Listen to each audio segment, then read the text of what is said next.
മുണ്ടിവീക്കം, മുണ്ടിനീര്, താടവീക്കം, moms ഇങ്ങനെ പല പേരിട്ട് വിളിക്കുന്ന ഈ അസുഖത്തിനെ നമ്മുടെ നാട്ടിൽ അത്ര സീരിയസ് ആയിട്ട് എടുക്കലില്ല അല്ലെ.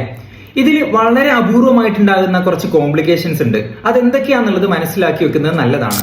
നമ്മുടെ തലച്ചോറിൽ വീക്കം സംഭവിച്ചിട്ട് മെനിഞ്ചൈറ്റിസ് പോലത്തെ അവസ്ഥ, പെൺകുട്ടികൾക്ക് ഓവറീസിലും ആൺകുട്ടികൾക്ക് വൃഷ്ണങ്ങളിലും വീക്കം സംഭവിക്കുക, ഭാവിയിൽ കുട്ടികൾ ഉണ്ടാവാത്ത വന്ധ്യത പോലത്തെ അവസ്ഥ, കേൾവി ശക്തി നഷ്ടപ്പെടുക, തൈറോയിഡിലും പാൻക്രിയാസിലും സന്ധികളിലും വീക്കം സംഭവിക്കുക.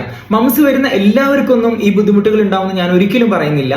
വളരെ അപൂർവമായിട്ടുള്ള കോംപ്ലിക്കേഷൻ ആയതുകൊണ്ട് തന്നെ അസഹ്യമായിട്ടുള്ള തലവേദനയോ അടിവയറ്റിലെ വേദന, ബോധക്ഷയം വരിക, അപസ്മാരം വരിക, ഇങ്ങനെയൊക്കെ ഉണ്ടെങ്കിൽ നിർബന്ധമായിട്ടും ഡോക്ടറെ കാണിച്ചിരിക്കണം. ഇനി ഇതൊന്നും അല്ലാന്നുണ്ടെങ്കിൽ പ്രത്യേകിച്ച് ഒന്നും പേടിക്കേണ്ട ആവശ്യമില്ല.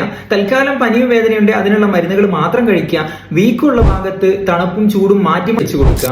മംസ് വൈറസ് ബാധിക്കുന്നത് ഉമിനീർ ഗ്രന്ഥികൾ ആയതുകൊണ്ട് തന്നെ കൊറോണ വൈറസ് വന്ന ഒരാൾക്ക് എന്തൊക്കെ ശ്രദ്ധിക്കുന്നോ അത് തന്നെ ഇതിലും ശ്രദ്ധിക്കാനുള്ളൂ. അതായത് ഈ അസുഖം ബാധിച്ചയാളെ പ്രത്യേകം മാറ്റി നിർത്തുക, മറ്റുള്ളവരുമായിട്ട് സമ്പർക്കം ഒഴിവാക്കുക, തുമ്മുമ്പോഴും ചുമക്കുമ്പോഴും വായ പൊത്തിവെക്കുക, മാസ്ക് ഉപയോഗിക്കുക, കൈ സോപ്പിട്ടും സാനിറ്റൈസ് ചെയ്തും വൃത്തിയായിട്ട് കൊണ്ട് നടക്കുക. ഈ ലക്ഷണങ്ങൾ കണ്ടു തുടങ്ങിയ ഒരാഴ്ചത്തേക്ക് ദയവ് ചെയ്ത് പുറത്തിറങ്ങാതിരിക്കുക. കുട്ടികളാണെങ്കിൽ സ്കൂൾക്ക് വിടാതിരിക്കുക. ഇത്രമാത്രം ശ്രദ്ധിച്ചാൽ തന്നെ 1-2 ആഴ്ച കൊണ്ട് കൂളായിട്ട് വേറൊരാൾക്കും പകരാതെ തന്നെ നമുക്ക് ഇതിൽ നിന്ന് പുറത്തെടുക്കാൻ പറ്റുന്നതാണ്. അത്ര മാത്രമേ ഉള്ളൂ. മറ്റൊരു വീഡിയോ ആയിട്ട് കാണാം. Thank you.